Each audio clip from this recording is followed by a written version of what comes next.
Les États-Unis considèrent avoir le droit d'imposer leurs règles partout dans le monde. En 2014 et 2015, ce sont près de 15 milliards de dollars d'amendes qui ont été infligées à des entreprises françaises.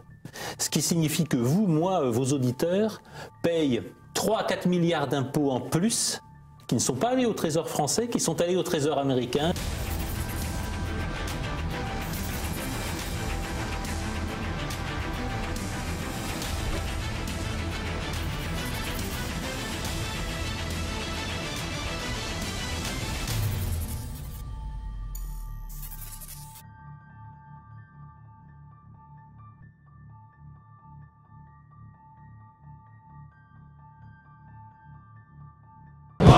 Symbole de courage, pied droit, reflet de volonté.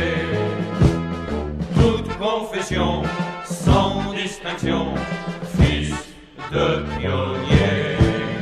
Pied droit, c'est notre seul bagage. Pied droit, voilà notre fierté. Rien ne pourra faire oublier notre passé.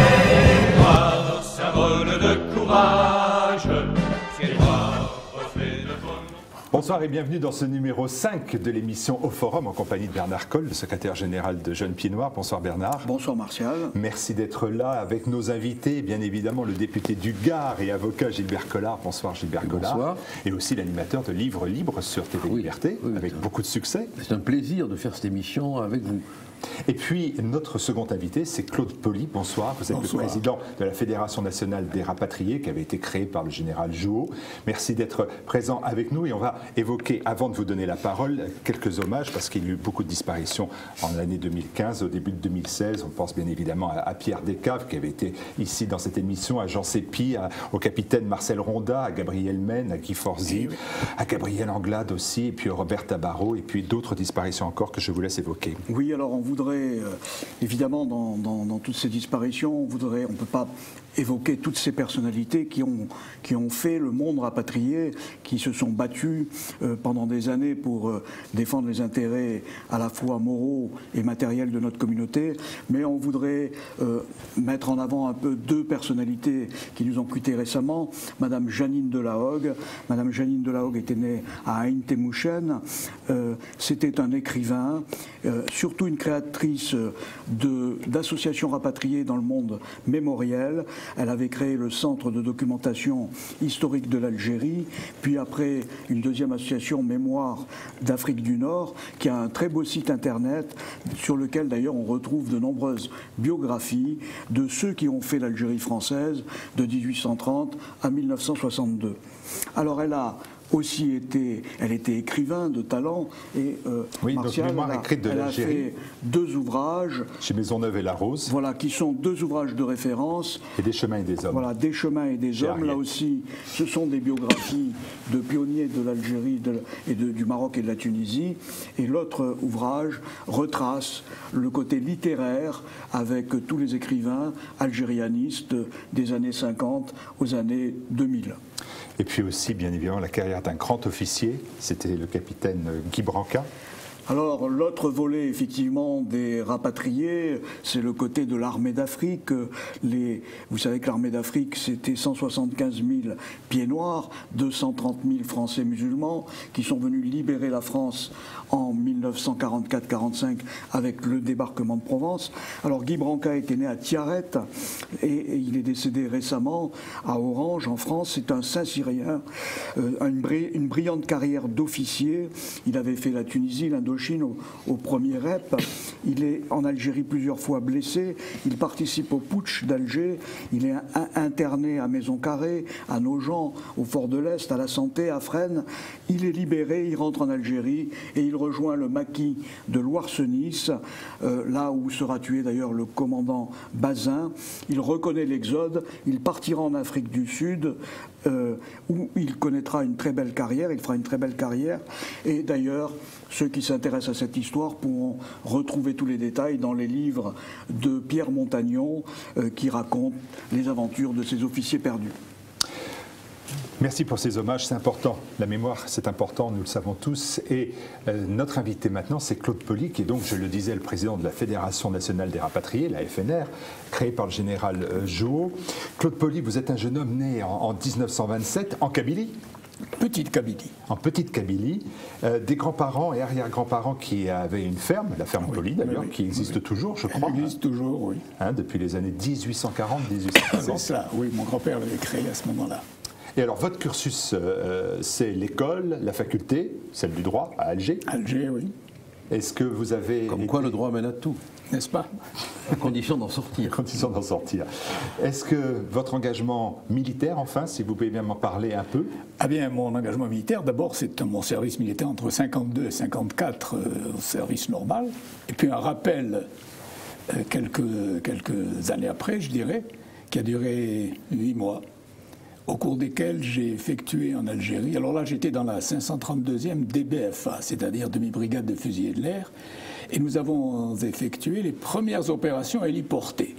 Je crois bien, avec des tout petits hélicoptères, les Sikorsky, qui contenaient 11 personnes. Ce qui fait que quand vous étiez le dernier sur le terrain et que les autres partaient, on avait toujours un petit peu l'angoisse. Voilà. J'ai donc fait ça pendant 8 mois, j'ai été blessé. Et je suis rentré ensuite, comme tout le monde, à la maison. Oui, alors, mais 1960, c'est pas comme tout le monde. C'est le choix des barricades. Oui, effectivement. C'est le choix du putsch, c'est le choix de l'OAS. C'est pas comme tout le monde. Pourquoi ce choix? Et le choix parce que non, même d'abord, nous sommes toujours efforcés d'y croire, mais tout doucement, nous avons compris que les choses étaient déjà réglées par quelqu'un que je ne citerai pas. Et on a imaginé une action clandestine. L'OAS, c'était plus une espèce de dernière réaction de défense que quelque chose d'offensif. C'était pour manifester que nous n'étions pas d'accord, nous ne pouvions pas être d'accord. Alors, l'OAS, c'était ce qu'on appelait les Stronga pendant un certain temps, des bombes aux gens qui avaient, disons, une attitude qui ne nous convenait pas. Et puis une propagande parlée. Alors moi, j'étais la voix de l'Algérie française pendant un temps. Seguin était sur la radio pirate, sur la télé. On coupait les émissions, c'est Seguin qui parlait sur la télé à sa manière, jusqu'au moment où la cause a été entendue et je dirais le circuit fermé. J'étais à l'époque au Trésor, fonctionnaire, et je suis resté en Algérie sur ma demande, après l'indépendance, jusqu'au 30 décembre 1962. Pourquoi? Parce que je me suis dit qu'au fond, je resterai là jusqu'au bout, je ne pourrai pas rester au-delà, je m'arrangerai pour que les choses se passent le mieux possible pour les gens qui rentraient. Et puis, j'ai été obligé d'assister à un certain nombre de choses. Je raconte toujours l'histoire du coup de téléphone de la délégation. C'était après l'indépendance, de la délégation. C'était Nosiato, qui était un parent de mon beau-père, qui m'appelle et qui me dit « Je vais venir te voir, il faut me faire un chèque pour Ben Bella ». Je dis « Moi, si vous avez une ordonnance légale, je vous fais un chèque pour Ben Bella ». Alors, c'était à l'époque, je ne sais pas si les gens en ont fait conscience, mais la Casbah à Alger, ce n'était pas une ville arabe, c'était une ville kabyle. Et les Kabyles, ce n'était pas Ben Bella. Alors, M. Haït Ahmed et l'autre, j'oublie toujours son nom, kabyle, étaient un peu en tension avec M. Ben Bella. Donc, pour apaiser ces tensions, il fallait de l'argent, M. Ben Bella. Donc, M. Nosiato est venu, j'ai averti le trésorier général, je n'étais que fondé de pouvoir, qui s'appelait... peu importe. Et je lui ai dit, je viens vous voir avec M. Nosiato et un chèque de 35 millions au nom pour M. Ben Bella. Il m'a dit, venez me voir, parce qu'il s'était mis dans son bureau et il m'avait laissé son bureau de manière à gérer les affaires courantes, je dirais. Nous sommes donc montés voir le trésorier général avec Nosiato et effectivement, j'ai fait un chèque au nom d'Ahmed Ben Bella. Non pas au nom du président d'Ahmed Ben Bella, qui était le deuxième président. Le premier, c'était Ben Kheda. Ben Bella avait succédé à Ben Kheda. Il avait des problèmes avec les Kabyles. Quand il a eu... Donc, je fais le chèque et je le tends au trésorier général. Gallois, il s'appelait Gallois. Et Gallois me dit, écoutez, nous allons le signer tous les deux. Je dis, c'est une formalité. Si je le signe, ce n'est pas ma signature, c'est la vôtre. Nous avons signé ce chèque qui a été donné à Ahmed Ben Bella, et les tensions de la Casbah se sont apaisées dans les 15 jours suivants. Autrement dit, je pense que Ben Bella avait dû arroser suffisamment. Non, mais ça se passe à quel moment, ça? Ça se passe à 2 ou 3 mois après l'indépendance. Oui, c'est en décembre, novembre. Je peux me permettre de... Vous êtes là pour cela? Non, mais c'est assez extraordinaire d'avoir un témoin... vécu, c'est du vécu. De l'histoire. Hein. Alors évidemment, pour nous, qui avons, grâce à la lointaineté de ces événements, le moyen de dire qu'on est jeune... Vous pouvez. Hein, bon, ça ne dure pas en général. Hein. C'est extraordinaire de pouvoir interroger un témoin. Alors, j'ai été très frappé par ce que vous avez dit, parce que, d'une part, vous avez fait partie de l'OAS. Oui. En même temps, nettement, vous étiez fonctionnaire. Ah oui. Puis... Je n'étais pas très fier, je vous dirais. Non, mais je ne porte aucun jugement sur l'histoire, parce que, dans mon fauteuil, je ne suis pas dans la tempête. Le jour où j'y serai, j'assumerai la tempête et les orages, mais je me garde bien de juger, quand je suis à l'abri de la tempête et de la pluie, ceux qui sont sous la pluie et dans la tempête. Ça, je crois que c'est une conduite que beaucoup de commentateurs, d'historiens, de jugeurs devraient avoir. Mais alors... Question. Alors, bon. Comment on peut vivre le statut de fonctionnaire, faire un chèque, c'est-à-dire rester quand même dans la légalité la plus enfin, encore que faire un chèque à Ben Bella, c'était peut-être légal, mais était-ce bien moral? Ça, c'est une autre question, mais c'est pas, vous n'étiez pas là pour en juger, non, on est bien d'accord. Hein. Vous n'aviez pas une espèce de distorsion quand même? Oui, c'est ça, l'égalité du métier et illégalité dans l'action. J'étais le responsable du Trésor en Algérie, parce que mon patron, lui, il était venu chercher une 3e pour une seconde, donc lui, l'Algérie, ça ne l'intéressait pas. Et puis, les crédits, on en avait à ne savoir qu'en faire, parce que tous les crédits militaires du jour de l'indépendance étaient à ma disposition. Voilà. Alors moi, vous voulez ma question, elle est très... C'est comment est-on fonctionnaire et la voix de l'Algérie française de l'autre côté? D'abord, qu'est-ce qui fait qu'à un moment donné, un homme légaliste, fonctionnaire, qui a une vie d'une honnêteté irréprochable. Oui, je crois. Non, on peut le dire. D'honnête homme, oui. D'honnête homme, voilà, c'est déjà un idéal difficile à atteindre. Comment se fait-il qu'à un moment donné, il prend la décision d'entrer dans l'illégalité au sens où la loi est ce qui est en vigueur? L'illégalité, non, ce n'était pas l'illégalité, parce que la loi était ce qu'elle était. L'Algérie était abandonnée, l'Algérie était indépendante, et nous étions simplement les liquidateurs de la France en Algérie, des opérations de la France en Algérie. Donc moi j'étais fonctionnaire français sans problème. De ce côté-là, j'ai continué ma tâche jusqu'au 30 décembre 62 où j'ai pris l'avion. Mais parallèlement, M. Poli, vous étiez la voix de l'Algérie française. Mais avant. Dans les émissions pirates de l'OAS. Oui, dans cette voix de l'Algérie française, moi je peux dire que je suis un témoin, je t'ai entendu. Ça y est, vous l'avez tutoyé. Il s'était juré de ne pas se tutoyer. Mais c'est pas grave, c'est pas grave. Non, mais c'est la sincérité que non. Ne reprenez pas, c'est la sincérité qui triomphe. J'ai entendu à la Radio France, ça s'appelait Radio France à l'époque, et j'entendais le message. Oui, ici Radio France, la voix de l'Algérie française, ouvrez portes et fenêtres, etc. Oui, pour que je l'entende. Alors on va écouter, si vous voulez bien, peut-être un extrait d'ailleurs de l'émission Pirate. Radio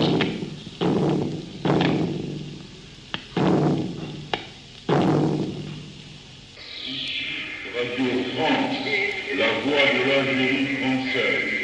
Pour AS vous parle. Ouvrez portes et fenêtres. Portez la puissance de vos récepteurs au maximum.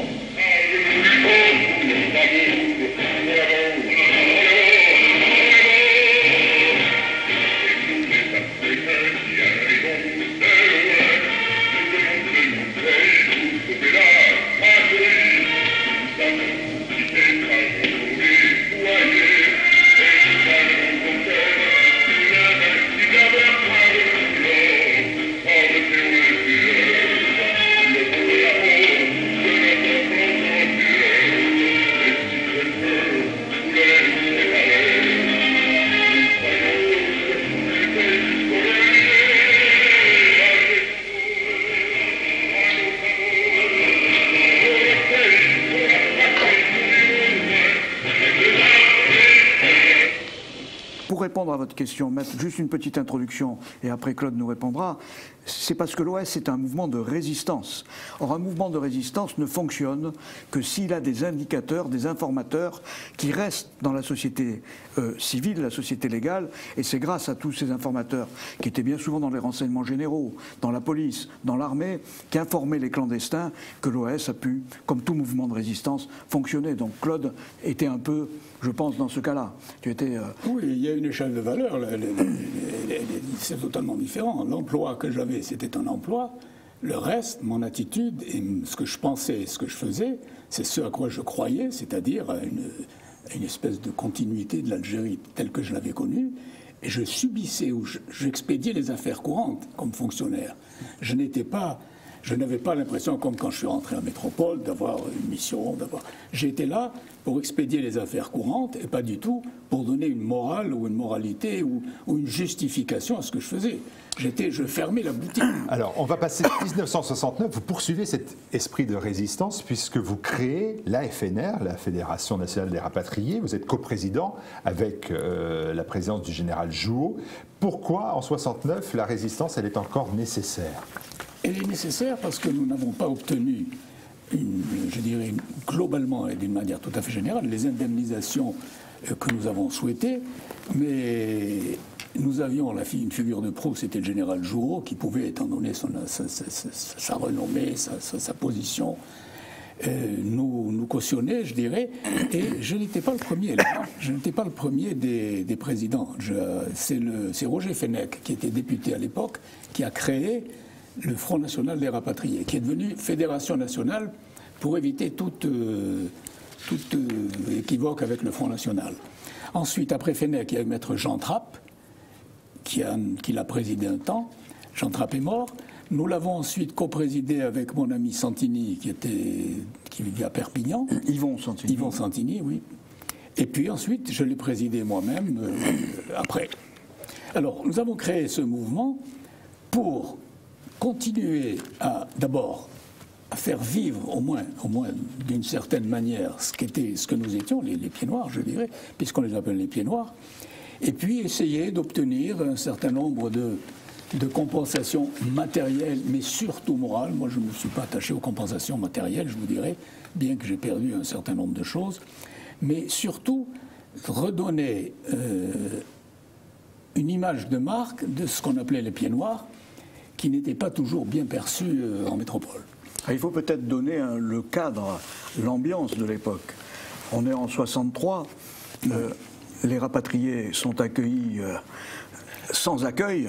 Et là, je crois que Maître Collard, vous avez connu cette période-là. Moi, à l'époque, si les pieds noirs avaient été accueillis comme les migrants, les pieds noirs auraient pu être contents. Oui. Mais il faut dire, et moi j'en garde le souvenir, bien qu'à l'époque, je devais avoir 14 ou 15 ans, du très mauvais accueil qui avait été fait à Marseille notamment, aux pieds noirs. Et oui, j'ai eu la chance, dans le train, parce que je prends beaucoup le train, alors que j'étais installé, craintif à l'idée qu'on vienne m'insulter, comme c'est souvent le cas, de moins en moins du reste. Je vois arriver une dame qui me dit « Bonjour, Gilbert ». Bon, ma femme était à côté de moi et comme elle avait l'air très âgée, je n'étais pas inquiet. Et elle me dit... votre femme n'était pas jalouse, c'est ça? Ma femme n'était pas jalouse, elle n'avait aucun motif de l'être. Et moi, aucun motif d'inquiétude à l'idée que quelque chose aurait pu provoquer sa ire, comme on dit. Et elle me dit « Tu ne te rappelles pas de moi? J'ai tellement vieilli. » Et voilà, je suis la fille Bernabeu. Ah, Bernabeu, oui. J'ai Bernabeu, oui, mais je me rappelle. Elle me dit, ah là là, on se souvient, quand on est arrivé à Marseille, personne ne nous accueillait. Et on est venu chez vous, et vous nous avez hébergés. Bon, je ne le dis pas pour dire que cette dame vit, existe. Bon, j'ai donné son nom parce qu'elle m'a autorisé à le dire. Hein. Mais ça nous a permis de voir, si vous voulez, à travers l'histoire des Bernabeu, dans quelle misère, dans quelle solitude, dans quelle pauvreté, oui, les pieds noirs étaient relégués avec une indifférence politique. Même une hostilité de la part de Defer, c'était de l'hostilité. Oui, il voulait les jeter à la mer. Les jeter à la mer. Et donc, mais comme quoi, vous voyez, les socialistes, quand même, ont des solutions Parfois. tout à fait fascisantes, parfois. Et il faut bien situer effectivement ce contexte. La première loi rapatriée n'a pu être votée qu'après la mort de De Gaulle. La première loi rapatriée date de 1970. Et là, le combat des grandes associations comme le Front National des Rapatriés, à l'époque, ça a été aussi l'amnistie. Oui. Parce qu'il y avait des milliers de personnes en prison. Oui. Mais alors, vous savez, à mon avis... Le premier combat, d'ailleurs, a été l'amnistie. On dit un téléspectateur ou... Oui, très bien. Voilà, c'est là, on peut les termes là. Les téléspectateurs qui vont nous regarder vont dire qu'on passe à côté d'une question. On évoque l'OAS et on ne pose pas la question du procès fait à l'OAS. M'excuse, mais et c'est pas pour condamner, c'est pour avoir l'honnêteté de poser des questions. De poser des questions et d'avoir des réponses. Et d'avoir qui ne des sont réponses. pas toujours les mêmes. Chaque fois que j'évoque l'OAS avec des hommes ou des femmes qui n'ont pas connu cette période, ou qui ont été des militants de l'extrême gauche,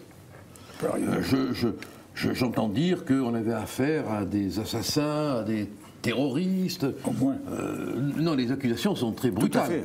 Alors, qu'est-ce que vous pouvez dire? Ça m'intéresse vraiment d'avoir l'occasion de donner un peu la parole à la défense. Je voudrais quand même rappeler On est en pleine guerre civile, en fait. parmi les élus à Alger, premier collège, il y avait 2 communistes.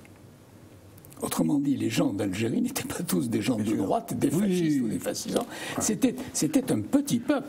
Le peuple de Pieds-Noirs, c'était un petit peuple. Il y avait de tout. Et je rappelle chaque fois, il y avait des communistes.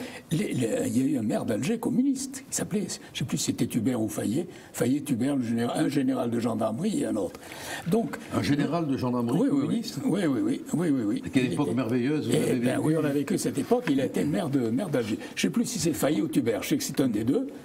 Donc, il y a une fausse image qu'on a mal perçue en France, c'est que le petit peuple blanc d'Algérie, c'était pas des grands propriétaires. Des propriétaires, des colons, il y en avait 17 000. Sur 1 million et quelques, c'est pas beaucoup, hein. Donc, il y a toute une image fausse. Et Babelouette votait communiste, votait rouge. Je poursuis, si vous voulez bien, pour qu'il faut que nous avancions aussi sur les activités d'aujourd'hui, parce que il y a la revue de la FNR, c'est nous les Africains, il y a bien évidemment la loi Vérité et Justice pour les Français rapatriés, Gilbert Collard, vous portez aussi à l'Assemblée. Donc ça, ce sont les combats d'aujourd'hui, ils n'ont pas fini. Les combats gagnés, les combats perdus, puis les combats d'aujourd'hui encore. Les combats d'aujourd'hui qui sont fort bien défendus d'ailleurs, Dieu merci. Mais cette loi. Alors on y reviendra. On va y revenir tout à l'heure.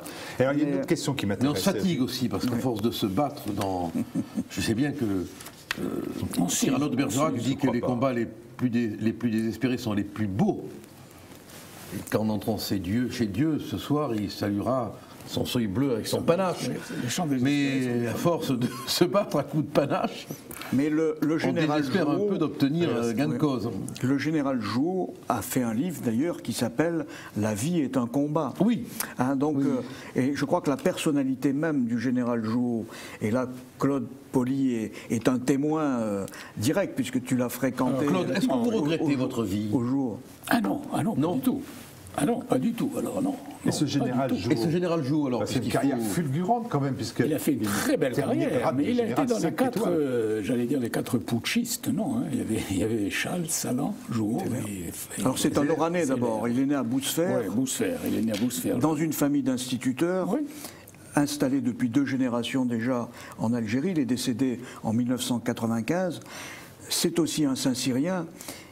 Il a été officier d'aviation. Il a été décoré de la Légion d'honneur à 22 ans, je crois, pour une randonnée qu'il avait fait extraordinaire. Au travers du Sahara à l'époque héroïque de l'aviation. Oui. Et en 1939-45, il est fait prisonnier. Il s'évade en Algérie. Il revient en France dans l'armée de l'époque, fait plusieurs tentatives d'évasion vers la Grande-Bretagne, notamment avec Estienne d'Orve, qui malheureusement sera lui assassiné. Il est résistant ensuite dans le réseau Aura du général Frère, qui mourra en déportation, et il finira comme un des chefs de la résistance dans la région bordelaise. Donc c'est après, il va retourner en Indochine, il va connaître l'Algérie. Avec le général Salan, à ce moment-là. Avec le général Salan. Salan, oui. Et c'est là où, peut-être la première fois, tu l'as rencontré au moment du putsch. Oui, au moment du putsch, oui, Voilà. effectivement, oui. Donc, comment c'était, quel homme? Dites-nous, racontez-moi. C'était parce que un moi, homme, je crois que c'était un homme sincère. Physiquement, c'était un grand costaud, et puis c'était un homme sincère, qui y croyait et qui, profondément malheureux de ce qui se passait et de ce qu'il appréhendait d'ailleurs, parce que je crois qu'il a vite compris que c'était un combat désespéré. C'est ça, le problème, c'est ça. Moi, il y a une question qui me préoccupe beaucoup, et je la transpose dans l'époque de maintenant. Il y a des événements qui sont souterrainement, aujourd'hui, comme du temps où vous étiez en Algérie, souterrainement d'une violence dont on ressent les secousses sismiques, sur le plan social, sur le plan sécuritaire, sur le plan économique, sur le plan identitaire. Des violences ici? Des violences ici, oui. Mais vous les avez connues là-bas. Ah oui, et elles étaient à la fois visibles et, dans les premiers temps, je le crains, souterraines, non? Au départ, mais c'est une question de tempérament. Mais alors, la question que je voudrais vous poser, c'est comment, à partir de quel moment, vous avez appréhendé que la souterraineté de ces violences, de ces difficultés, allait conduire à un cataclysme pour les uns? Pour les uns, oui. Tout simplement quand on s'est aperçu que c'était désespéré. Et à quel moment on s'aperçoit au changement de politique du général de Gaulle? Voilà. Mais vous y avez cru jusque-là? À De Gaulle, eh bien moi j'y ai cru. On y a cru jusqu'à la fin, je crois. Moi, De Gaulle, c'était l'homme qui avait dit non au sens de l'histoire. C'était et qu'est-ce que j'ai entendu alors là? Mais vous n'arriviez pas. Je m'excuse de vous poser cette question. Oui. Évidemment, moi, je suis le témoin facile. J'ai pas vécu tout ça. Vous ne perceviez pas que le malheur allait emporter la porte de la maison? Une anecdote. Non, je crois Par pas. exemple, en 1961, la plupart, un certain nombre de pieds noirs commençaient à vendre leurs biens. Eh bien, 1961. En 1961, c'est-à-dire quasiment à la fin, eh bien, mon père, par exemple, a acheté un appartement en 1961, en nous disant qu'il ne croyait pas partir. À aucun moment donné, même en 1961, mais quand on représente la guerre d'Algérie, je crois qu'il y a eu une guerre militaire effectivement dans le Djebel, etc. Mais dans les grandes villes, on vivait comme ici. Ah oui, sans problème. Il n'y avait aucune insécurité à la fin, surtout en 60-61. Surtout en 61, on circulait partout, on allait à la plage, on prenait le métro, le tramway, le métro, etc. Mais je crois qu'on n'imagine pas que cette guerre larvée que vous décrivez n'a été violente qu'à partir du moment où De Gaulle a décidé de se débarrasser du boulet algérien par tous les moyens. Oui, et donc, et ça n'a été que début 62. On en parlera avec les événements du 26 mars, du 19 mars et du 26 mars. Mais auparavant, les gens vivaient comme ici. Avant de parler des événements 62, peut-être un dernier mot pour Claude Poli. Vous vouliez rajouter un mot? Oui, je voulais rajouter un mot, c'est que tout le monde y croyait. Quand De Gaulle est venu à Alger, en 58. Et il y avait autant d'Arabes que nous sur la place. Là. Ça, c'est le 13 mai 58. J'étais allé à j'étais pas à Alger. Ma femme m'a raconté. Il y avait tout le monde y croyait, tout le monde y a cru. C'était la fraternité. C'était la fraternité. Là, il y avait. Mais ma femme était étonnée, mon père avait vu ça aussi.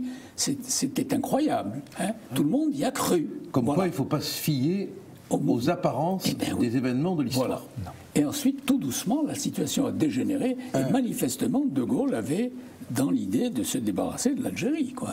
Il aimait ni les Arabes, ni les Juifs, ni les pieds noirs. Avec ça, on était servis. Oui, d'ailleurs, De Gaulle a dit à un moment donné au journaliste Tournou, à propos du général Jouhaud, ce n'est pas un Français comme nous, c'est un pied noir. Il faut le faire. Général d'armée aérienne, qui finit inspecteur général de l'armée de l'air, décoré de la Grande Croix de la Légion d'honneur. Ce n'est pas un Français pour De Gaulle, c'était un pied noir. Qu'est-ce que ça veut dire exactement dans son esprit? Simplement qu'il voulait se débarrasser de cette population qui ne l'intéressait pas et de ce pays qui ne l'intéressait pas. On va poursuivre avec cette fois-ci l'actualité historique. Symbole de courage, 50 ans, c'était le printemps sanglant algérien de 1962, avec bien évidemment 2 dates à retenir, le 19 mars et le 26 mars. Le 19 mars, là j'ai le journal L'Aurore, cessez-le-feu, aujourd'hui à midi, De Gaulle a annoncé pour avril un référendum, Alger, accablement puis tumulte, Oran, colère et manifestations dans les rues. Dans ces 2 villes, des cours martiales sont instituées. Voilà, ça c'est la une de L'Aurore, qui est le journal de droite, le journal de droite un journal l'époque, plutôt Algérie française. Voilà, qui était plutôt Algérie française, et qui est un journal qui a été honorable toute sa vie. Alors ce 19 mars 62, rappelez-moi le contexte. Moi je n'étais pas, je n'avais même pas, j'avais quelques mois. Donc le contexte du 19 mars 62. Le 19 mars 62, c'est les soi-disant accords d'Évian, mais c'est surtout le commencement de la fin.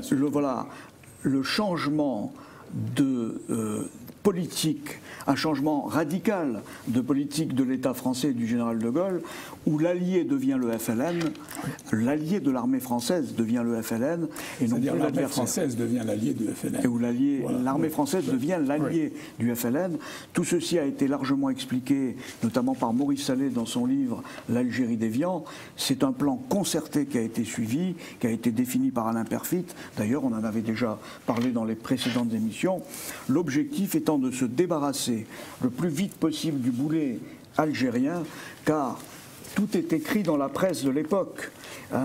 Si on prend par exemple la conférence du général de Gaulle du 29 décembre 1961, voilà ce que le général de Gaulle dit dans la conférence du 29 décembre 1961. D'une façon ou d'une autre, le problème algérien sera réglé en 1962. Donc en fait, il y avait quasiment un accord. C'est des promesses, il les tenait à l'époque. Voilà, donc celle-là, il n'a pas tenu les autres, mais celle-là, il l'a tenu. Donc les accords d'Évian, pour nous, c'est comme vient de le rappeler Claude Poli, c'est le début de la fin, c'est le début de tous les malheurs des Français d'Afrique du Nord, et notamment avec la fusillade du 26 mars 62, une semaine après, c'est le Bataclan algérois, c'est-à-dire que l'armée française tire à la mitrailleuse pendant un quart d'heure sur une foule désarmée, 80 morts, 200 blessés. Je ne sais pas si tu étais à Alger à ce moment-là. J'étais à Alger, j'étais de l'autre côté, j'étais au Trésor, moi. Oui. Voilà. Et je n'ai pas pu venir chez moi parce que la ville a été bloquée, fermée pendant un temps. Et le soir, il a fallu que j'attende la nuit pour rentrer chez moi. Sur le 19 mars 62, je vous propose de regarder un extrait du film, bien évidemment, La valise ou le cercueil de Charlie Cassan et Marine Avenel. Très, très grand film.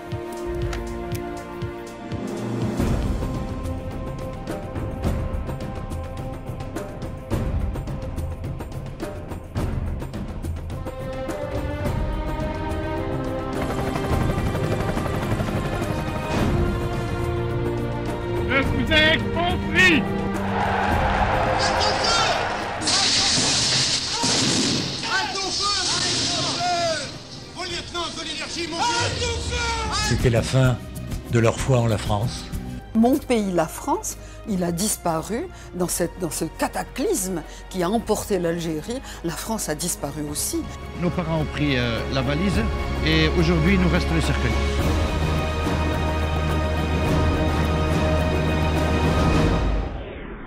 Quand on dit la valise, on est parti avec une valise.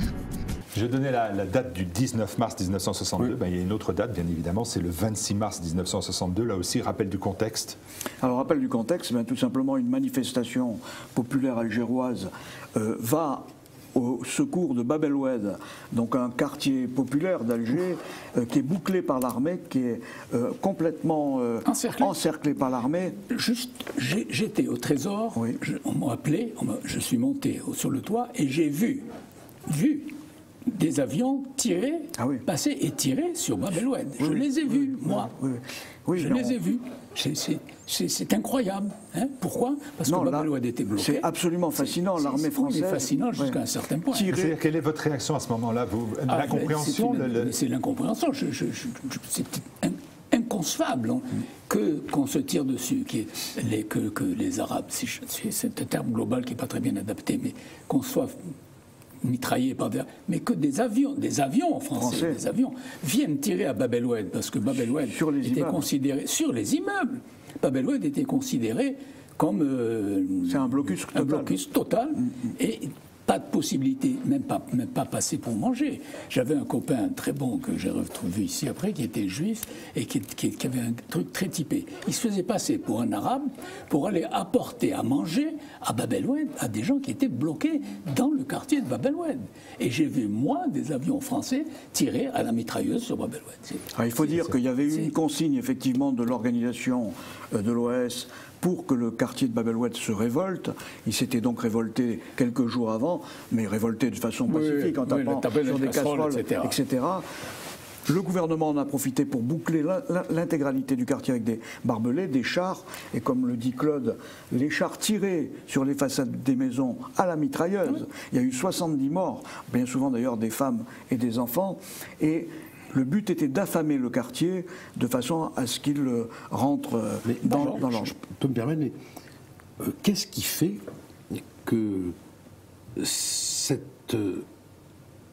versant de l'histoire de la guerre d'Algérie n'est connu que des pieds noirs qui l'ont subi finalement? Mais quand vous parlez des événements d'Algérie, cet événement-là est complètement occulté. Moi, je le connais parce que je vis avec beaucoup d'amis pieds noirs, on en parle souvent, mais je suis étonné dans les débats. On est malheur vaincu. Malheur vaincu, oui, c'est une bonne explication. Oui. Non, mais c'est la seule explication. Ce sont des Français qui tirent sur des Français. Mais ce sont des Français. Mais c'est une guerre civile, en fait. On est dans une guerre civile. Oui, mais alors, je ne sais pas si on a le temps, mais vous allez me dire que je suis obsédé par cette inquiétude, mais comment, à un moment donné, le flux des tensions, le flux des exaspérations, le flux des inquiétudes se réunit pour créer cette situation de guerre civile? C'est le général de Gaulle qui a créé. Un homme peut le faire. Un homme l'a fait totalement. Il y avait aussi un état d'esprit en métropole. Les gens en avaient assez que leurs enfants aillent se faire casser la gueule. Moi, je me rappelle ma mère qui disait je veux pas que mon frère aîné devait partir faire la guerre d'Algérie. Et elle disait non, moi, j'ai pas envie qu'il aille se faire tuer. Voilà, c'est ça. Il y avait cet état d'esprit en France, donc ça a facilité un petit peu. Elle n'était pas la seule à le dire. Bien sûr. Mais il y avait quand même en France une forte partie de la population qui était Algérie française. Il y avait, mais il y en avait une autre bonne partie. Je veux dire, le grand génie de Gaulle en termes politiques, c'est d'avoir été le général micro. Par la parole, il a brisé le putsch. C'est-à-dire que par son discours du 24 ou du 25 avril, il a réussi par la parole à inverser le courant qui était lancé sur place. Et en fait, comme il l'avait dit le 29 décembre 61, il voulait se débarrasser au plus vite de l'Algérie. Alors pour quelle raison, c'est un autre débat, mais en tout cas, pratiquement c'est ce qu'il a réussi à faire. Et pour y arriver, il fallait que les Français d'Algérie se rendent compte que c'était fini, et pour qu'ils se rendent compte qu'il était fini, on leur a tiré dessus. À partir de là, tout le monde est parti. On regarde encore un extrait, si vous voulez bien, du film Harkis les sacrifiés. Les associations favorables à l'Algérie française sont interdites. Leurs membres sont arrêtés et internés. Devant les difficultés rencontrées, De Gaulle demande à Alain Peyrefitte de publier des articles dans la presse, laissant croire qu'il est favorable à la partition de l'Algérie, une approche qui inquiète à la fois le FLN et l'OAS.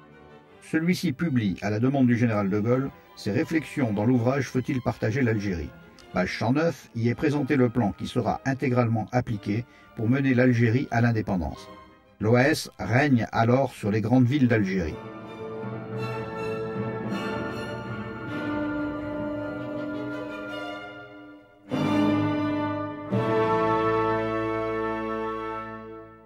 Les accords du 19 mars 1962 n'ont pour objet que de donner une apparence de légalité juridique à ce plan. Le gouvernement français devient publiquement l'allié du FLN et va l'aider à éliminer lui-même tous ses adversaires. Pour sacrifier lui-même les autres tendances musulmanes, il retire arbitrairement, en violation de l'article 15 de la Déclaration universelle des droits de l'homme, leur nationalité française aux Algériens arabes et berbères. Les Français d'Algérie ne participeront pas au référendum du 8 avril 1962 qui scelle pourtant leur destin. Les harkis sont désarmés et licenciés. L'armée française se retire des derniers postes militaires, laissant la population sans défense. Dans son étude, Alain Peyrefitte souligne que 1 500 000 Français musulmans sont directement menacés dans leur vie par ces mesures.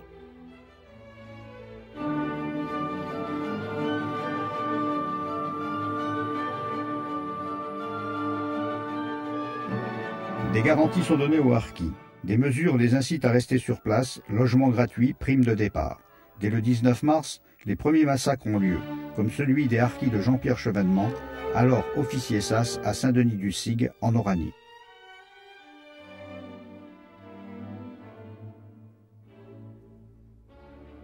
La répression de toute opposition, même pacifique, suffira pour provoquer l'évacuation de la communauté européenne en métropole. Le 26 mars, Christian Fouché donne l'ordre de tirer sur les manifestants, venus témoigner leur solidarité aux 70 000 habitants du quartier de Bab el-Oued, bouclés et affamés depuis 4 jours. C'est le massacre de la rue d'Isly.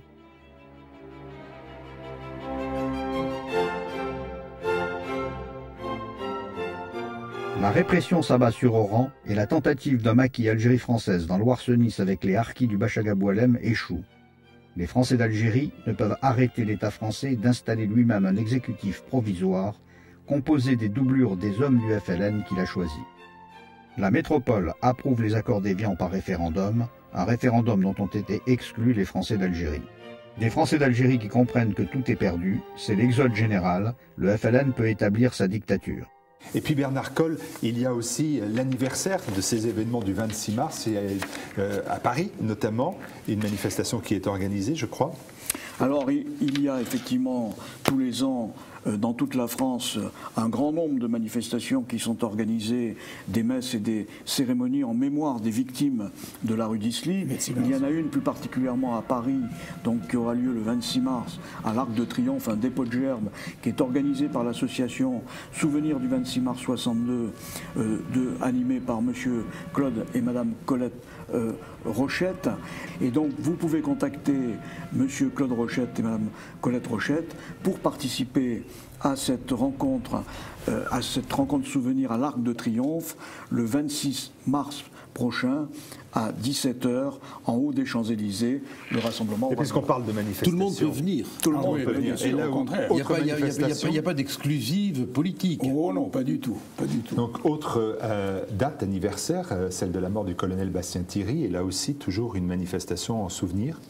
Alors le 11 mars 63, c'est-à-dire bien après l'indépendance de l'Algérie, le colonel Bastien Thierry, le dernier fusillé de France, a été père de 3 enfants, 3 fillettes, a été fusillé simplement parce qu'il a tenu un langage de chef d'État à De Gaulle lors de son procès, en mettant l'accent sur les crimes,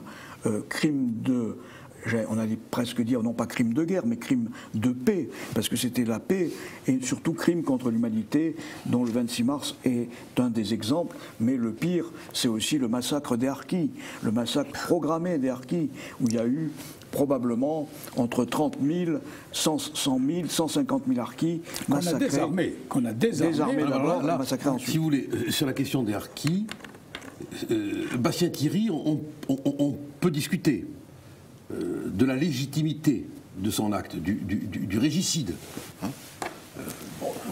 Les uns considéreront que le régicide était justifié, d'autres diront que c'est un acte de résistance, qui constitue un acte de résistance, et puis d'autres diront que c'est un acte interdit par la loi. C'est un extraordinaire débat qu'on pourrait avoir du reste un jour. Hein. Je crois du reste que la fille de Bastien Thierry a écrit un très beau livre. Oui, il y a plusieurs. Alors c'est Agnès Bastien Thierry qui a écrit un livre sur son père. Oui, je l'ai lu il y a quelques années. Oui. S'il y a un livre qu'il faut lire pour comprendre et être ému, c'est bien ce livre. C'est très beau. Tout à fait, c'est un très beau livre. Les harkis, c'est un crime contre l'humanité qu'on a commis. Tout à fait. Il faut être clair. Un crime contre l'humanité. Là, je n'ai aucune hésitation à le dire. On a désarmé. On les a désarmés, oui. Ces hommes, des soldats. En sachant pertinemment ce qu'allait leur arriver. En sachant qu'ils allaient périr, on les a laissés entre les mains de leurs bourreaux et on est demeuré immobile. Non-assistance volontaire à peuple en danger. Donc un jour viendra où l'histoire fera son travail et où les condamnations seront, à mon avis, prononcées. Moralement, oui. Alors, effectivement, on est... le geste de Jean-Bastien Thierry est un geste qui se justifie, comme il l'a dit dans sa déclaration du 2 février 1963 à son procès, par solidarité. C'est un geste de solidarité avec les Français d'Algérie qui étaient chassés de leur terre natale, au mépris des droits de l'homme, au mépris du droit français. Et on ne comprend le geste de Bastien-Thierry que parce qu'il était profondément humain et qu'il ne pouvait pas supporter de voir cette population jetée comme ça sur les routes de l'exil. Et il faut lire aussi le livre de Madame Bastien-Thierry, parce qu'en 1984, Madame Bastien-Thierry, Geneviève Bastien-Thierry, nous a autorisé à créer le cercle Jean Bastien-Thierry, qui perdure aujourd'hui, qui est animé par Hélène Bastien-Thierry, qui nous prie de l'excuser. Elle voulait venir aussi présenter le cercle, mais elle a eu un empêchement. Ce cercle a été créé par une personnalité aussi. Le premier président s'appelait Monsieur Pierre Richard, qui a été un grand résistant et qui, avec Louis de Condé, le colonel Moinet, Monsieur Laganne, Pascal Bertin, qui était membre Louis du de Condé, commando. Que je connais bien. Pardon. Louis de Condé, que je connais bien. Louis de Condé, qui a déjà fait une émission. Il est à Vichy. Oui, je connais bien. Et qui a fait une émission avec nous ici. C'est un poète aussi. C'est un poète aussi. C'est un poète et un poète de qualité. Un très grand poète, oui. Lajos Marton, le Hongrois, là aussi, comment s'expliquer que des Hongrois qui avaient participé au drame de Budapest en 1956 ont rejoint l'OAS pour faire partie du commando Bastien-Thierry. Il y avait 3 Hongrois dans le commando Bastien-Thierry. Et Jeunes Pieds Noirs, nous avons créé ce cercle qui a une activité très importante aujourd'hui, que les gens peuvent retrouver sur Internet, dont vous avez les coordonnées qui s'affichent à l'écran. Il y a une cérémonie tous les 11 mars à 15h au cimetière de Bourg-la-Reine, des cérémonies, des messes dans toute la France, pour rendre hommage à ce geste, non pas désespéré, parce que Bastien-Thierry pensait à l'époque qu'il allait pouvoir arrêter une partie des massacres qui continuaient, notamment des harkis qui étaient dans les camps et dans les prisons algériennes, et surtout des disparus européens. Il y avait encore dans les prisons algériennes des milliers de disparus algériens, et on sait qu'ils étaient vivants. On savait à l'époque qu'ils étaient vivants. Le problème historique, c'est que, quel que soit l'effort d'honnêteté que l'on fasse, on ne pourra jamais entrer dans la tête de l'homme qui agit et qui a en tumulte toute la masse des souffrances dont il a connaissance et que nous ignorons. Et que nous ignorerons toujours. Maintenant, le débat, j'aimerais bien l'avoir parce que moi, je reste légaliste. Je reste légaliste. C'est-à-dire que l'attentat contre un chef d'État, si je devais le plaider, je trouverais toutes sortes d'explications humaines, tout à fait recevables, qui, à mon avis, du reste, auraient dû arrêter l'exécution capitale. Normalement, oui. Normalement, voilà. Normalement, oui. Mais je reste légaliste. Jusqu'au bout, je serai légaliste. Mais maître, en fait, c'est Bastien-Thierry qui était dans la légalité. C'est De Gaulle qui était dans l'illégalité parce qu'il violait la Constitution. Non, mais là c'est un... Non, mais l'article 1er de la Constitution, le chef de l'État est garant de l'intégrité du territoire national. Je vais vous couper. Donc on pourrait faire un débat. Je vais vous couper parce que c'est un débat qui est un débat historique, mais un débat volontiers. remarquable et juridique. Et moi, ce qui m'intéresserait, c'est il y a 2 questions que nous devons voir maintenant, c'est les relations État-rapatriés. Ça, Gilbert Collard, vous allez nous en parler. Mais auparavant, une question plutôt d'actualité. C'est-à-dire qu'il y a cet abandon de l'Algérie et aujourd'hui, eh bien, il y a une situation française. Aujourd'hui, avec l'Algérie, on le voit bien, avec la baisse du pétrole, on voit des articles comme le cri d'alarme de Nicolas Bavrez dans le Figaro du 15 février. Il y a la menace d'une arrivée massive d'Algériens fuyant leur pauvreté, comme les Libyens l'ont fait, sur les côtes méditerranéennes. Est-ce que ça, c'est quelque chose d'actualité, Gilbert Collard? Ah oui, mais alors, écoutez, ça c'est... moi je suis... oui, vous faites bien d'évoquer ce problème, parce que c'est un problème qui risque de se poser d'une manière urgente. Parce qu'ils considèrent presque normal de venir ici, maintenant, c'est ça. Je me mets, moi, dans l'esprit de ces Algériens. Moi, je suis Algérien. Hein, de ces gens qui sont en Algérie maintenant, qui occupent l'Algérie maintenant, ils doivent trouver normal d'aller en France. Ça va pas bien, alors on va en France. Oui. Voilà. Et même Boualem Samsal, c'est quand même aberrant. A pris la peine de faire un article dans le Figaro, je crois. Oui, dans le Figaro aussi. Pourquoi l'Algérie fait peur à l'Europe? Pour nous alerter. Mais c'est très simple. L'analyse de la situation sur le plan politique, elle est simple. Le pouvoir en place est un pouvoir complètement corrompu. Parler en Algérie ou en France? Il y a la Franc-Afrique et la Franc-Algérie. Une compétition, je ne sais pas qui gagnerait. disons que la corruption n'est pas la même. Il y a des, voilà, pas le même type de corruption. Il y a des vêtements de corruption qui changent selon la géographie, la pratique politique, etc. Le régime est complètement corrompu, complètement militaire. Bouteflika est à bout, si j'ose dire. On ne sait même plus s'il est encore réellement au pouvoir. L'Algérie vit, le peuple, de subventions financées par le pétrole, et on sait que les fluctuations du cours du pétrole font qu'ils ont pour 2 ans de manne. De réserve, oui. De réserve. À l'expiration de ce délai, les frères musulmans, les intégristes, avec lesquels le pouvoir a négocié, vont reprendre de l'espace. Ils sont là en attente du moment. Et quand on va avoir, alors pour le coup je reviens à ce que je disais tout à l'heure, la conjonction de tous ces événements qui pour l'instant sont souterrains, on va avoir une explosion terrifiante qui va provoquer vers la France des flots de gens qu'on appellera encore des migrants. Mais ils vont considérer ça comme normal, la France. Mais ils vont, ne serait-ce du reste parce que... la France a fait beaucoup pour l'Algérie, mais la barrière de la langue. Voilà.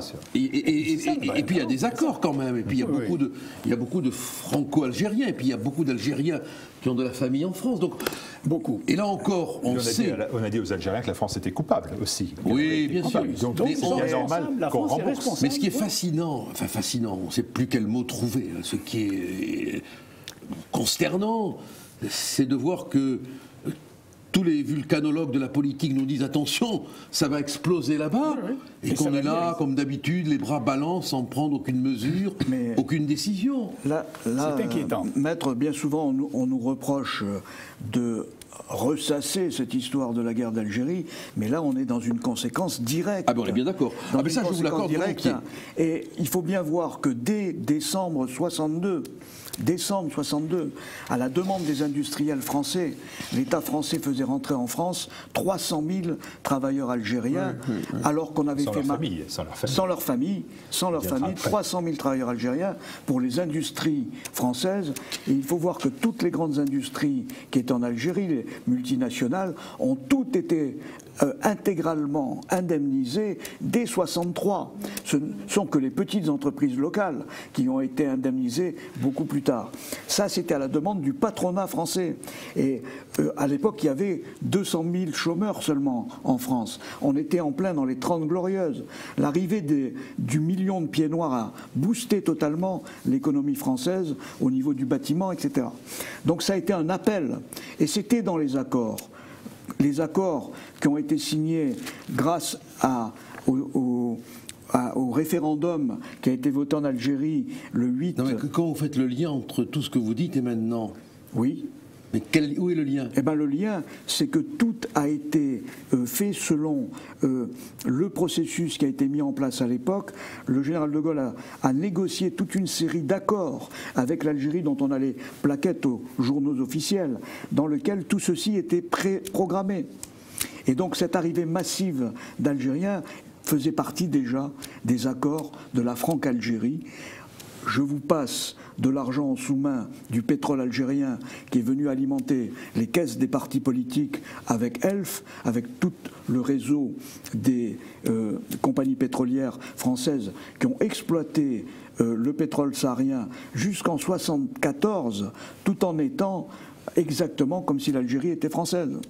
C'est-à-dire que la manne pétrolière, à l'époque, allait surtout dans les caisses de la France. Mais en quoi cette historique que vous venez de faire, qui est très vrai, explique-t-il que lorsque l'Algérie va exploser, il y ait cette vague de migrants qui arrivera. Il y aura des familles d'accueil. Ah, vous voulez dire qu'on a installé les courants migratoires, les autoroutes migratoires. Mais c'est-à-dire que vous avez en France peut-être 2 à 3, 5 millions de franco-algériens, et c'est tout à fait humain quand leurs familles arriveront ici, mais on ne peut pas reprocher à ces braves gens de fuir un pays qui est une catastrophe, et de chercher en France ce qu'ils auraient pu trouver en Algérie française. Parce que si nous étions restés effectivement à l'époque de l'Algérie avec la manne du pétrole gérée par la France et par l'ensemble de l'élite franco-algérienne de l'époque, nous n'aurions pas le phénomène migratoire qui est arrivé aujourd'hui. C'est quasiment certain, puisque l'industrie... C'est quand même un petit peu inquiétant. Hein, la population, quand nous sommes partis d'Algérie, il y avait à peu près 9 millions. Le problème, c'est qu'il y en a 30 millions maintenant. Oui, tout à fait. Voilà. Donc, il s'est passé quelque chose, et le refuge pour ces gens-là, il y a eu tellement de relations entre la France et l'Algérie. On est un peu imbriqué encore avec l'Algérie. Alors, le refuge de tous ces gens-là, si ça ne va pas en Algérie, eh bien, on va aller en France. Il y en a déjà 5 millions, il y en aura quelques-uns de plus. C'est tout à fait compréhensible. Parce que c'est compréhensible de la part de tous ces gens. C'est dans la France, hein, ils vont en France. On apprend encore le français en Algérie. On a réouvert toute une série d'écoles françaises. Il y a des liens. Les premières discussions que j'avais quand j'étais ici à Sciences Po, où on disait les 3 pays d'Afrique du Nord. Non, il n'y avait pas 3 pays en Afrique du Nord. Il y avait 2 pays, le Maroc et la Tunisie, qui étaient des pays gérés, qui étaient des pays sous mandat, qui avaient leur administration. Et il y avait des départements français gérés à la française, avec un petit problème de citoyenneté, de nationalité. Sans la citoyenneté, c'était pas très clair, parce qu'il y avait un statut que les Juifs ont complètement abandonné et ont été intégrés complètement à la société française, alors que chez les musulmans, il y a eu toujours cette espèce de blocage qui a fait qu'ils n'ont pas pu être intégrés comme on aurait pu l'espérer. Seulement, il y a quand même toute une série de relations entre la France et l'Algérie on est parents. On n'est pas parents par le sang, on est parents, on est alliés, nous sommes alliés. Et s'il se passe des choses en Algérie qui ne sont plus supportables, eh bien on va en France. Alors il faut voir quand même que les 2 statuts avaient totalement disparu lors du référendum de la Constitution de la Ve République, puisque le général de Gaulle lui-même, le 4 juin 58, au Forum d'Alger, a dit il n'y a plus en Algérie que 10 millions de Français à part entière, avec les mêmes droits et les mêmes devoirs. Oui, d'accord, mais oui, ça c'est ce qu'il a dit. Moi, je trouve que ce que vous venez de dire est très beau, parce que c'est la vérité historique. La vérité. On a, grâce à vous, grâce aux pieds noirs, bon, d'autres diraient merci du cadeau. Grâce aux pieds noirs, on a des liens avec l'Algérie. Oui, c'est vrai, c'est bien de le reconnaître, c'est bien de le reconnaître. Oui, c'est vrai. Je crois que c'est honnête de le reconnaître. Et ça fait un peu la leçon à tous ceux qui traitent les pieds noirs de racistes, avec une bêtise inouïe. Comment. Mais ces liens existants, cette mécanique de l'histoire existante, qu'est-ce qu'on va faire si la France, épuisée, qui a déjà reçu des migrants qui n'ont pas avec elle. Et là, si la chose arrive, se posera la question de la responsabilité des choix. La France, qu'est-ce qu'elle fera quand ces Algériens taperont à la porte de la vieille patrie. Et de la vieille patrie, oui. En rappelant qu'ils penseront qu'ils ont des droits et que nous avons des devoirs. Et qu'est-ce qu'on fera à ce moment-là quand nous dirons c'est complet? Vous avez peut-être une idée de ce que vous feriez dans oui, mais de toute manière, nous, on aurait rétabli depuis très longtemps les frontières. Donc on n'aurait pas... Je veux dire que... on ne va pas entrer dans un débat qui n'est pas l'objet de la réunion, mais... C'est juste une piste. Mais que Calais ait pu exister est en soi une atteinte à l'État de droit. Bon, je sais bien qu'il y avait des accords du Touquet qui sont des accords d'imbéciles qu'on n'aurait jamais dû signer, mais un État de droit n'accepte pas que se construise en son sein une situation comme Calais. Jamais on ne l'aurait accepté. Oui, mais jamais. Mettre en 1962, le 19 mars 62, justement, le général de Gaulle a violé totalement le droit français, notamment la Constitution, puisque par les accords les déclarations unilatérales du gouvernement français, il n'y avait même pas d'accord. Il n'y avait pas d'accord évident. Par la loi du 13 avril 62, De Gaulle a géré le problème algérien uniquement par décret-ordonnance, et il a fait une ordonnance le mois d'août 1962. Il a retiré la nationalité française aux 9 millions de Français musulmans qui avaient voté la Constitution au mois de septembre 1958, au mépris évidemment des droits de l'homme. On poursuit, et là j'interroge Gilbert Collard sur ces relations État-rapatriés, avec toujours cette idée de poursuivre la loi vérité et justice pour les Français rapatriés. J'ai l'impression que la situation est bloquée, malgré votre talent, malgré... Avec Bernard, on y travaille. Et Bernard, il travaille... Comment quelque chose peut vous résister, Gilbert Collard ? Vous savez, tant qu'on n'a pas le pouvoir, on n'a pas le pouvoir. Donc, on se bat, on ne se désespère pas. On parle. Parce qu'on appartient... Ça fait 54 ans. On appartient à une génération de combattants. La vie est un combat. Oui. Bah oui. Donc, on fait des réunions, on essaye d'exercer des pressions sur les députés qui voient venir quand même la brise des élections et qui d'un seul coup se mettent à réaimer les pieds noirs, les harkis, tout en les ayant un peu oubliés pour certains pendant la période où les choses étaient calmes. Voilà, on essaye de tous les côtés, sans aucune, je crois, discrimination politique. On tape à toutes les portes, on est prêt à accueillir toutes les bonnes volontés, mais quand une majorité politique ne veut pas, mais on est dans un contexte favorable, puisque Claude pourra nous le confirmer. C'est au moment des élections que toutes les lois rapatriées ont été obtenues. Donc là, on est dans un créneau tout à fait favorable, élection présidentielle suivie d'une élection législative. Ça rend les gens... C'est le moment, et c'est la raison pour laquelle... Alors on a quand même beaucoup avancé, parce que bon, on est passé un peu vite sur la période la plus difficile du Front National des rapatriés, les années 70-80, mais à l'époque, on rasait les murs. Dire qu'on était pieds noirs et harkis dans les années 80, je peux vous dire que c'était pas, on ne pouvait pas le dire publiquement. Aujourd'hui, quand vous dites que vous êtes pieds noirs et harkis, vous êtes considéré comme une victime. Donc tout ceci, c'est le fruit. C'est le fruit d'une action continue des associations de rapatriés, des campagnes de presse que nous avons faites. Mais il faut briser l'omerta. Comment on fait pour briser l'omerta ? Mais briser l'omerta, c'est mettre les parlementaires face à leurs responsabilités.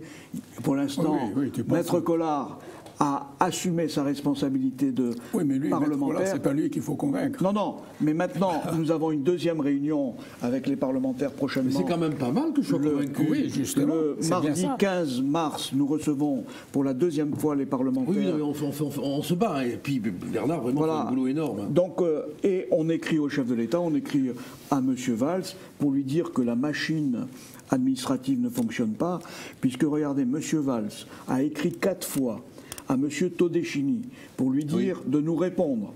Lettre en tête du Premier ministre. C'est vrai, et M. Todeschini pratique l'omerta parce que c'est la politique des gouvernements français depuis 62. La politique du gouvernement français, c'est de... C'est pas la première fois que Manuel Valls ne serait pas entendu et écouté. J'ai l'impression qu'en ce moment, c'est pas facile pour lui. Et pourquoi on ne fait pas des annonces presse, par exemple ? Pourquoi vous ne lancez pas dans ces annonces de presse pour faire connaître ? Non, on en a fait quand même 22 annonces presse. C'est quoi ? C'est un problème de financement, c'est ça ? Il y a évidemment un problème de financement. Et plus on sera nombreux... Il y a un problème, oui. Plus on sera nombreux à participer. On se heurte quand même au mur idéologique de la gauche dominante. Pas tellement au niveau des médias, puisque Le Monde a accepté de passer nos annonces. À partir du moment... de publicité ou article ? Ah non, de publicité. Depuis quand Le Monde refuse de l'argent, il avait même passé une publicité que Isorni avait demandé à faveur de Pétain. Oui, mais quand la voie rédactionnelle... Le Monde est à gauche, son portefeuille n'a pas de patrie. Mais quand la voie rédactionnelle est bouchée, il nous reste la voie de la communication par annonce, et nous avons quand même fait 22 annonces dans Le Monde, Le Figaro, Valeurs Actuelles. Concrètement, Bernard Colle, comment on peut vous aider financièrement ? Voilà l'essentiel. Eh bien, simplement en envoyant un don à Jeune Pied Noir, boîte postale 4, 91 570 à Bièvre, l'adresse que vous voyez à l'écran, et en participant concrètement à toutes les actions que nous allons organiser. On en parlera tout à l'heure au niveau du programme. Il y a toute une série de rencontres où vous pouvez venir nous voir.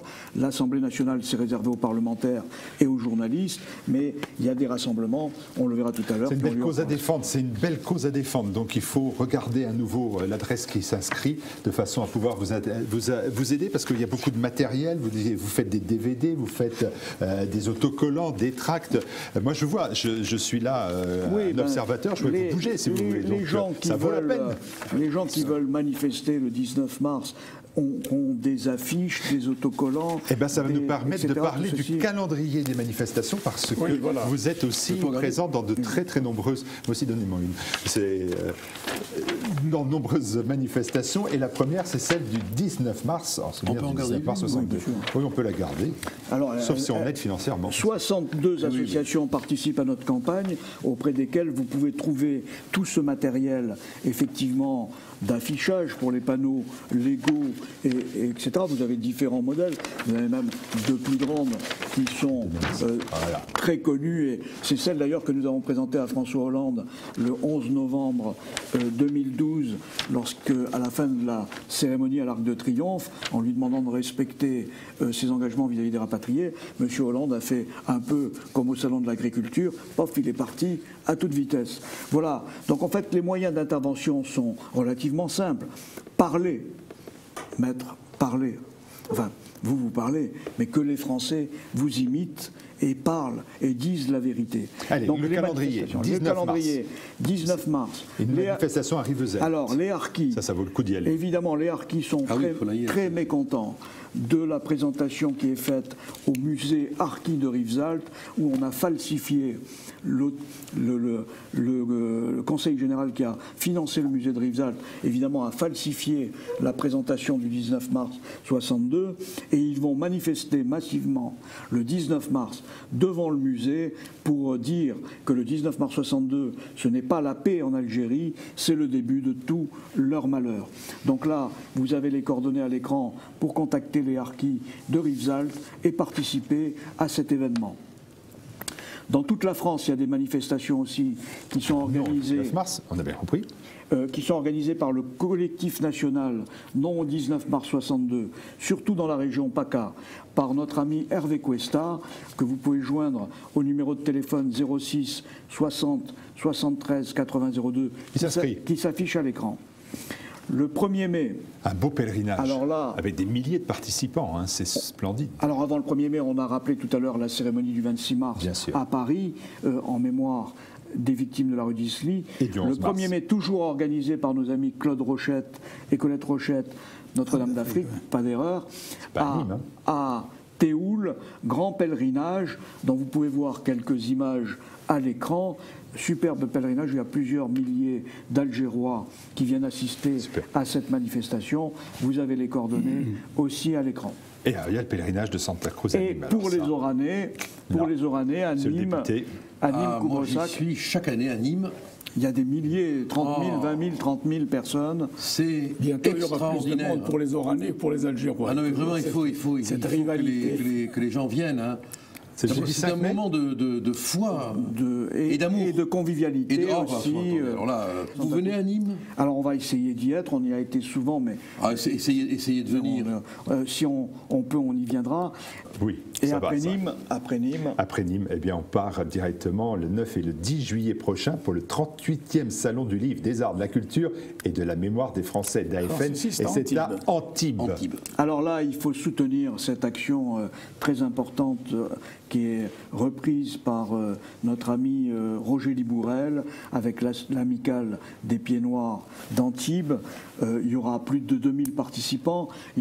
Ce sera un hommage aux sculpteurs Paul Belmondo, André Grec, prix de Rome 1936, et aussi au sculpteur Paul Landowski, qui n'était pas pied noir mais qui a fait le monument aux morts d'Alger, sur lequel était gravé le nom de son fils né à Alger, mort pendant le débarquement de Provence en 1944. noms qui ont été effacés et le monument est actuellement chapé par une chape de ciment par l'État algérien. Donc soutenez l'association des Pieds Noirs d'Antibes, venez rencontrer les artistes, les écrivains, les associations et notre amie la marraine Marthe Villalonga, puisqu'elle sera marraine de la manifestation cette année. Il y aura aussi notre ami Jean-Pierre Storac que vous allez recevoir prochainement, qui présentera le film Le Bled de Jean Renoir. Ce sera un très bel événement. Parfait, 24-25 septembre. Oh oui, vous nous faites toute l'année 2016. Hein. Alors le 24-25 septembre, parlons-en tout de suite parce qu'il faut que les gens soient informés. On repart à 7. Grande réunion à 7, vous voyez, on reste toujours dans votre région, la région sud. Là, le président du cercle algérianiste de 7, Jean-Paul Palissé, dont vous voyez le numéro de téléphone s'afficher à l'écran, organise 2 journées en hommage aux harkis, à l'occasion de la journée officielle nationale hommage aux harkis. Venez nombreux, il y aura là aussi une très belle cérémonie avec mise d'une plaque. Il y aura une plaque en hommage aux harkis qui sera mise par le sénateur-maire sur le monument aux morts de la ville de Sète. Et puis, alors le 5 décembre, là, c'est toutes les manifestations d'hommage aux alors victimes. Là aussi, il faut souligner plus particulièrement le numéro qui vient de sortir de la Voix du combattant. La Voix du combattant. La Voix du combattant 64 combattants en Algérie. Nos compatriotes de l'UNC qui ne cessent de rappeler qu'après les fameux accords du 19 mars 62, 540 soldats ont été portés disparus et dont on ne sait toujours pas ce qu'ils sont devenus. Il faut lire le très beau éditorial, très bel éditorial du Samakari, le président. Très bel éditorial du mort pour la France, c'est une guerre sans nom. C'est un très bel éditorial. Tout à fait. On poursuit encore. 5 décembre, on a arrêté l'année 2016. Vous ne faites pas l'année 2017 ? Non, pour l'instant, on va s'arrêter là. Alors, on va parler des nouveautés, que ce sont les livres, les DVD, les CD. En livre, déjà, eh bien, un superbe livre, là, Alger d'hier et de toujours. Photographie de Jean-Pierre Storin vient de parler, d'Alain Vircondelet. Voilà, alors je crois que Maître Collard va recevoir prochainement. Nous allons avoir le plaisir de le recevoir et peut-être de les recevoir dans l'émission Livre libre ou Alors on reparlera de cet ouvrage qui a l'air très beau, que j'ai découvert. Alors il est très émouvant cet ouvrage parce que il traverse les conflits par la beauté de la vie quotidienne. Avec de nombreuses photos. Avec des photos qui sont belles à faire pleurer. Des photos de Jean-Pierre Storac qui sont magnifiques. Des photos qu'on aimerait avoir encadrées dans la mémoire. Et alors là, ce qui m'a surpris, je regardais, c'est le cœur de la basilique. Dans le cœur de la basilique, c'est marqué Notre-Dame d'Afrique. Pour nous et pour les musulmans. Oui, c'est alors j'ai appris en feuilletant ce livre que la statue de Jeanne d'Arc qui était à Alger, je crois, elle a été transportée à vos couleurs. D'accord. Comme d'ailleurs beaucoup de monuments d'Algérie qui ont trouvé refuge ici dans les. Mais on devrait aller fleurir la statue de Jeanne d'Arc à vos couleurs. Non mais c'est fait par les associations locales. Faites ça le 1er mai. Ah ben oui, je suis un petit peu en difficulté. Alors signalons aussi que chez cet éditeur, il y a le livre Pieds Noirs, les Bernets de l'Histoire. Chez l'éditeur, c'est les éditions de l'Archipel, un très beau livre qui raconte le drame de l'Exode au travers d'une douzaine de témoignages. Le livre d'Alain Vircondelet, c'est aussi aux éditions de l'Archipel, j'ai oublié de le préciser. Les revues Pieds Noirs d'hier et d'aujourd'hui, le magazine culturel et de loisirs des Français d'Afrique du Nord et de leurs amis. En 62, l'Europe ne voulait pas des Français d'Algérie. Ce magazine rappelle d'ailleurs ce que vous évoquiez tout à l'heure, la fameuse... Ah ben oui, voilà la phrase de fer, que les Pieds Noirs aillent se réadapter ailleurs. Donc voilà, tous ces magazines, évidemment, contribuent à la sauvegarde de notre mémoire. Alors, ce sont tous des magazines de qualité. Ce ne sont pas des petites feuilles de chou. Non, c'est fait avec sérieux, c'est toujours bien écrit, il n'y a pas de faute. La fameuse Écho de l'Oranie aussi. Et aussi l'Écho de l'Oranie, qui est un magazine dont on parle souvent, mais qui est un magazine d'excellente qualité, de nos amis, le président Jean-Claude Simon, qui fait partie aussi, comme toutes ces associations, de la campagne Vérité et Justice pour les Français rapatriés, de façon à... Alors, il y a même des recettes de cuisine. Ragoût aux haricots verts marga, petite brioche algérienne. Là, les arts, dans les arts, la cuisine est un art. Alors, est-ce que vous avez fini sur les revues? La Voix du combattant, consacrée aux 540 militaires disparus, voilà, c'est fait. Et aussi la revue Conflit, qui est une revue de géopolitique. Cette fois-ci, vous le voyez à l'écran, la revue dirigée par Pascal Gauchon, qui traite plus spécifiquement des problèmes de l'Afrique noire et de la Franc-Afrique, avec toutes les conséquences actuelles aussi de cette décolonisation ratée des années 60. Et puis bien évidemment, il faut aller continuellement sur la page Internet Jeune Pied Noir. Si je ne fais pas la pub, vous ne la ferez pas. Vous retrouverez toutes ces informations. Il est complètement désintéressé. Vous retrouverez toutes ces informations avec les coordonnées du Front National des Rapatriés, de toutes les associations que nous avons citées, sur le site de Jeune Pied Noir. Vous tapez simplement Jeune Pied Noir dans Google et vous arrivez directement sur la page d'accueil. Merci messieurs, merci Bernard Colle, merci Claude Poli d'être venu jusqu'à cette émission au Forum. D'avoir assisté et d'avoir constaté qu'il y a encore pas mal de gens qui s'intéressent à notre problème, je vous dire. Gilbert Collard, vous ne quittez plus TV Liberté, on vous revoit très prochainement. C'est ma liberté. Parfait. Eh bien écoutez, on est heureux d'être à cette liberté avec vous. Merci beaucoup, Martial. Symbole de courage, pied noir, reflet de volonté.